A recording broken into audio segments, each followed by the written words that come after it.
다 같이 사도신경으로 신앙 고백하심으로 5월 25일 화요일 새벽 예배를 하나님 앞에 올려드리겠습니다. 전능하사 천지를 만드신 하나님 아버지를 내가 믿사오며 그 외아들 우리 주 예수 그리스도를 믿사오니 이는 성령으로 잉태하사 동정녀 마리아에게 나시고 본디오 빌라도에게 고난을 받으사 십자가에 못 박혀 죽으시고 장사한 지 사흘 만에 죽은 자 가운데서 다시 살아나시며 하늘에 오르사 전능하신 하나님 우편에 앉아 계시다가 저리로서 산 자와 죽은 자를 심판으로 오시리라. 성령을 믿사오며 거룩한 공예와 성도가 서로 교통하는 것과 죄를 사하여 주시는 것과 몸이 다시 사는 것과 영원히 사는 것을 믿사옵나이다. 아멘. 찬송가 220장 찬송하시겠습니다. 찬송가 220장입니다.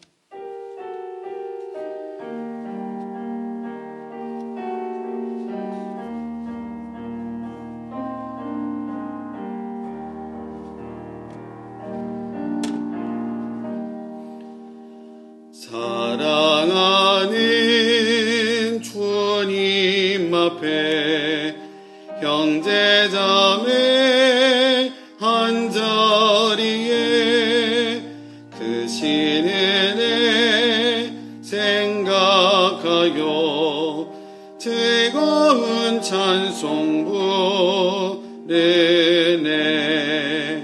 내 주 예수 본을 받아 모든 사랑 내 몸같이 환난 근심 위로하고 진심으로 사랑하세.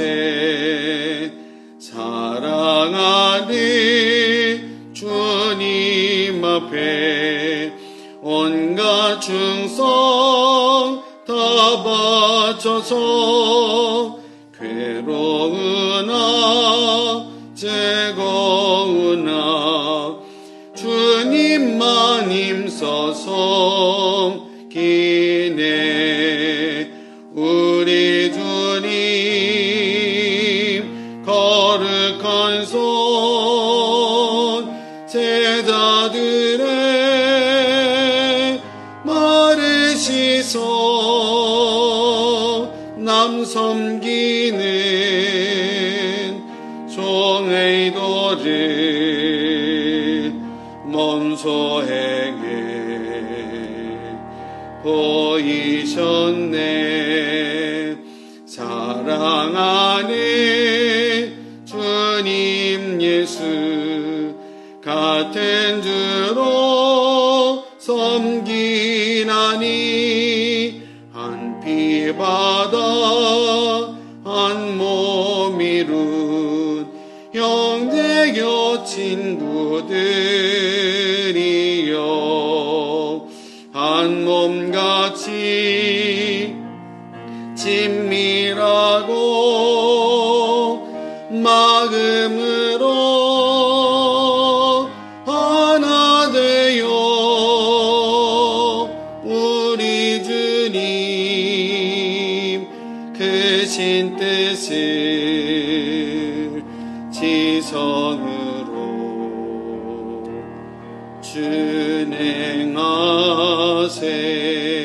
준행하세. 아멘. 함께 볼 하나님의 말씀 출애굽기 21장 말씀 보도록 하겠습니다.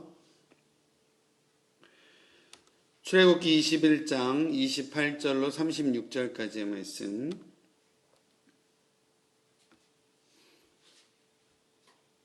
(21장 28절로 36절까지의 말씀을 제가 받들어 봉독해 드리겠습니다.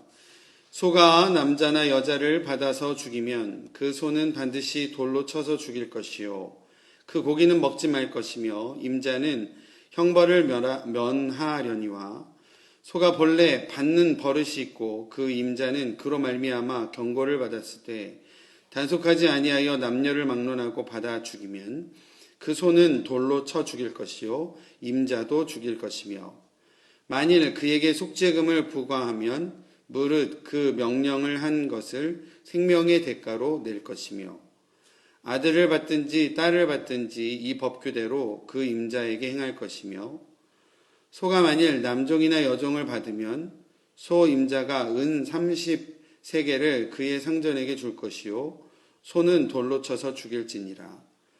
사람이 구덩이를 열어두거나 구덩이를 파고 덮지 아니하므로 소나 나귀가 거기에 빠지면 그 구덩이 주인이 잘 보상하여 짐승의 임자에게 돈을 줄 것이요 이 사람의 소가 저 사람의 소를 받아 죽이면 살아있는 소를 팔아 그 값을 반으로 나누고 또한 죽은 것도 반으로 나누려니와 그 소가 본래 받는 버릇이 있는 줄을 알고도 그 임자가 단속하지 아니하였으면 그는 소로 소를 갚을 것이요 죽은 것은 그가 차지할지니라. 아멘. 출애굽기 21장은 하나님께서 이스라엘 백성에게 주신 상해와 보상에 대한 율법입니다. 출애굽기 21장 제일 앞부분에 보면 종에 대한 내용이 나오고 그 다음에 상해에 대한 어떤 형벌에 대해서 나오고 그리고 오늘은 어떤 임자에 대한 책임과 또 보상에 대한 말씀이 나오고 있는 내용입니다. 오늘 특별히 읽었던 내용의 말씀은 사람이 기르는 가축 중에 소로 인하여 받게 되는 상해와 피해에 대한 보상과 처벌에 관련된 말씀이라고 할 수 있겠습니다. 먼저 소가 사람을 받아서 사람이 죽게 된 경우에 그 이유를 불문하고 돌로 쳐서 소를 죽여야 했습니다. 아마도 사람의 피를 흘리게 한 것에 대한 피해 값을 치르려 했기 때문이라고 할 수 있겠습니다. 소는 비록 짐승이지만 사람을 죽임과 동시에 살인죄가 적용이 되어서 돌로 쳐서 죽여야만 했던 것입니다. 또한 돌로 쳐서 죽인 소의 고기는 먹지 말라라고 성경은 기록하고 있습니다. 사람을 죽임으로써 흘린 피로 인하여 부정하게 된 소를 먹지 말아야 된다라고 금지하였고 이 소는 이방인들에게도 팔 수 없었다라고 하고 있습니다. 단지 소가 사람을 받아 죽일 것을 예측할 수 없었던 상황에서 소 주인에게 대한 책임은 소 주인이 가지고 있었던 소를 죽이게 함으로써 다시 말해서 소 주인의 재산의 손실로 책임을 대신하였던 것을 볼 수 있습니다. 그러나 만약에 이 소가 사람을 받는 습관이 있는 것을 알았음에도 불구하고 소 주인이 부주의하고 또 위험성을 가지고 있는 소임에도 불구하고 잘 관리하지 않음으로 인해서 어떤 사람을 다치게 하거나 죽이게 할 경우에는 소 주인 또한 자신의 임무, 어떤 임자로서의 임무, 주인으로서의 임무를 온전히 감당하지 못한 것으로 인하여 인명피해를 입혔으므로 소 주인의 생명 또한 그 값을 치러야 했었던 것을 볼 수 있습니다. 근데 오늘 읽은 말씀 30절과 31절을 보면 예외 규정을 두는데 이런 어떤 주인의 직무소홀로 자신의 소가 사람을 죽인 경우에 보통 사형을 내리게 되지만 사형을 면할 수 있는 제도를 마련하는 것을 볼 수 있습니다. 속죄금을 지불함으로써 그 책임을 면할 수 있게 하였는데 여기서 속죄금이라는 히브리어 코페르라는 단어의 의미는 숨김, 덮음이라는 의미를 가지고 있다라고 합니다. 속죄금은요, 죄를 가려주고 덮어주는 돈, 다시 말해 몸값을 의미한다라는 겁니다. 목숨을 대신하기 위한 생명의 대가를 지불해야 했고 생명의 대가의 지불과 상관없이 사람을 받아 피 흘려 죽게 한 소는 죽어야만 했었습니다. 또한 다른 내용들도 계속 이어지는데요. 소가 만약에 종을 받았을 경우에는 소의 주인이 상해를 입은 종의 주인에게 종의 몸값을 온전히 지불해야 했다고 성경은 기록합니다. 그때 당시에 화폐 단위로 30세겔을 종의 몸값으로 주어야 했다라고 이야기합니다. 종의 주인의 소유로서 재산권에 대한 보상의 의미일 것이며 이때도 종을 죽인 소는 돌로 쳐서 죽여야 했습니다. 지금까지의 내용은 소로 인하여 어떤 상대방의 인명 혹은 재산의 상해가 발생했을 경우에 어떻게 보상해야 되고 또 어떻게 처벌을 받아야 되는지에 대한 내용이었다라고 한다면 33절의 내용은 약간 다른 내용을 보고 있습니다. 자신이 소유한 소가 어떤 입게 되는 상해에 대한 보상의 내용이라고 할 수 있겠습니다. 당시 중동의 지역, 팔레스타인 지역은 물이 아주 귀했던 지역으로서 사람들은 이제 거주지를 정하는 데 있어서 물이 있는 곳, 그러니까 우물이 있고 샘이 있는 곳이 아주 중요했었을 것입니다. 그래서 거주지를 정할 때에 우물을 파거나 샘을 만들어 물 웅덩이를 만들어 사용을 하게 되었고 그 우물과 샘은 그 사람의 소유가 되었던 것을 볼 수 있습니다. 창세기에도 아브라함 또 이삭 우리가 그 삶을 보면 우물을 파고 하는 이런 여러 가지 스토리들을 우리가 기억을 하게 됩니다.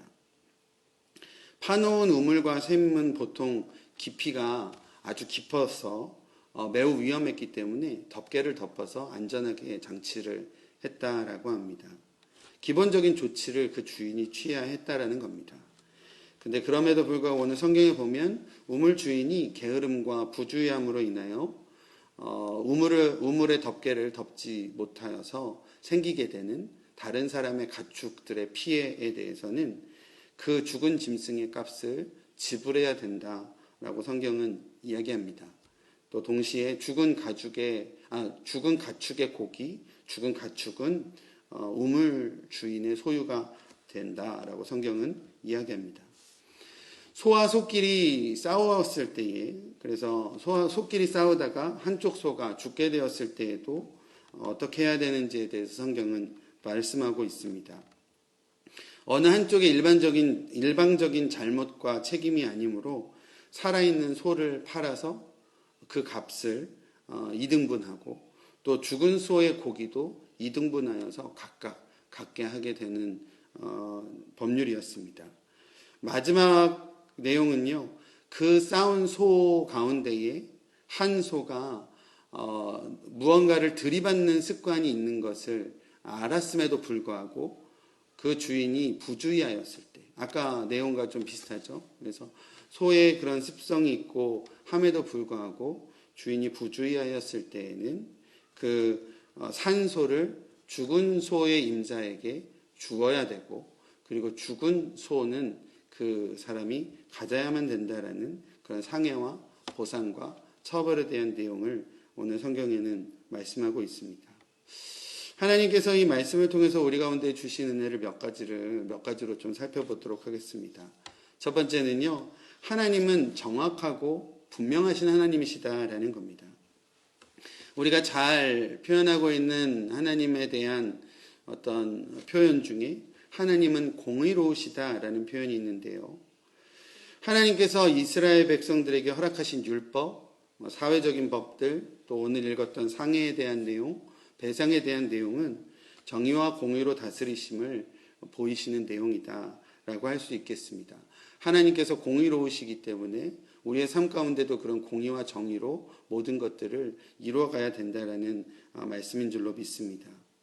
잘못과 과오에 대해서는 그 잘못과 과오에 대한 분명한 책임과 배상을 물으심으로써 공동체 안에 어떠한 흐트러짐이나 또 응어리짐이나 하는 것들을 만들지 않으시려고 하시는 하나님의 세심한 모습이시다라는 겁니다. 오늘날 우리가 보통 신문을 읽어보다 보면요, 사회면을 읽어가고 혹은 뉴스를 보면서 정치면이나 혹은 경제면, 사회면 보다가 참 안타깝고 마음 아프고 좀 한숨 짓게 되고 한탄하게 되는 내용들이 있다라고 한다면 아마도 정의로워야 될 법이 혹은 어떤 쪽으로 치우치지 말아야 될 어떤 공의로움이 좀 무너지는 그런 소식들로 인해서 마음이 아프고 때로는 화가 나게 되는 경우가 있게 되는 것을 보게 됩니다. 하나님께서는요, 이스라엘에게 허락하신 이러한 법들을 통하여서 이스라엘이 정확하고 바르게 지켜감으로 그들의 공동체를 든든하게 세워가도록 허락하신 하나님의 뜻이 법률을 주신, 이런 율법을 주신 하나님의 뜻이었다라는 사실입니다. 우리 하나님께서는 정확하신 하나님이시고 분명하신 하나님이심을 우리가 기억하여야 할 줄로 믿습니다. 우리의 성도의 삶 가운데도 그런 정직과 정의 가운데에 하나님의 귀하신 뜻을 이루어가시며 살아가시는 은혜의 삶이 회복되어지시기를 바랍니다. 두 번째, 하나님께서 주시는 은혜의 말씀은요, 하나님께서는 모든 쪽을 살피시는 하나님이시다라는 겁니다. 하나님께서 이러한 사회법들을 이스라엘에게 허락하심은 누군가의 잘못을 벌을 주시고 책망하시려고만 하는 것이 아니라 건강한 이스라엘 공동체를 이루어 가시려는 하나님의 마음이 있으심을 우리가 볼 수 있습니다. 특히요, 피해자의 재산권이나 권리를 보호하시는 것뿐만 아니라 가해자가 있는 상황에도 그 상황까지도 고려하시는 하나님의 모습을 보게 된다라는 겁니다. 아까 잠깐 설명드렸지만 소가 사람을 받게 되어 사람이 죽었을 경우에 예상치 못했던 갑작스러운 사고에 대해서는 소를 돌로 쳐 죽임으로써 주인의 재산상의 손실로 책임을 대신하게 하시는 모습이다라는 겁니다. 그러나 어떤 주인의 부주의함, 소가 어떤 무언가를 치는 습관이 있고 이런 위험성이 있다라는 것에도 불구하고 소주인의 부주의함으로 인하여 쳐 죽게 될 때에 본래는 그 주인도 사형에 처해졌어야만 하지만 속죄금이라는 제도를 줌으로써 생명의 대가를 지불하여 산자의 생명을 보존하시는 하나님의 은혜를 우리가 발견하게 된다라는 겁니다. 아까 말씀드렸지만 덮개를 잘 닫지 않았던 우물에 빠져서 죽게 된 소와 가축에 대해서도 우물 주인의 부주의로 일어난 사고이기는 하지만 소의 값을 지불하면 죽은 소의 고기는 우물 주인이 소유하게 하셨던 것을 보게 됩니다. 그리고 자신의 소가 받는 습관이 있음에도 불구하고 소를 단속하지 못해서 다른 소와 싸워서 죽이게 됐을 경우에는 살아있는 소를 피해자에게 주고 또 죽은 소는 본인이 갖게 하심으로써 어떤 재산에 대한 부분과 그런 생명에 대한 부분에도 어떤 피해자, 가해자를 따지기시기보다는 양쪽을 다 두루 하나님께서 살피게 하시는, 살아가게 하시는 그런 하나님의 섭리를 보게 된다라는 겁니다. 하나님께서의 율법을 허락하신 이유를 우리가 살펴볼 수 있다라는 겁니다. 하나님께서요 율법을 주신 이유는 사람들을 어렵게 하시려고 하는 것이 아니라 또 어떠한 잘못에 대해서 그 잘못을 책망하시고 또 죄와 형벌을 주시고자만 하심이 아니라 이스라엘의 공동체를 건강하게 세워가시고자 하시는 하나님의 귀한 뜻이 있으셨다라는 겁니다. 그래서 어떠한 쪽이든지 또 두루 살피시고 하나님께서 공의로 다스림뿐만 아니라 긍휼로 덮어주시는 하나님의 모습을 우리가 보게 된다라는 겁니다. 마지막으로 우리 성도님들과 나누고 싶은 내용이 앞부분과 두 번째 내용을 우리가 같이 봤었을 때에 하나님은 공의로우신 하나님이신 것뿐만 아니라 긍휼의 하나님이시다라는 사실을 우리가 기억했으면 좋겠습니다.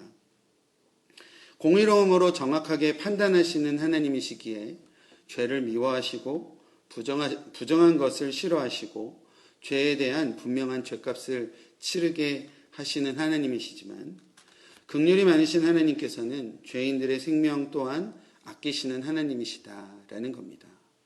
그리고 그 공의로우시고 또 동시에 사랑이신 하나님께서 우리 죄인된 우리들을 대하실 때에 우리를 죄로 인하여 죽을 수밖에 없었던 우리들에게 우리 독생자 예수 그리스도를 보내주심으로 그 긍휼을 베푸심으로 말미암아 우리가 죄의 자리에 있지 않고 구원의 자리로 생명의 자리로 우리를 이끄시는 하나님이셨다라는 사실을 우리가 기억하여야 할 줄로 믿습니다.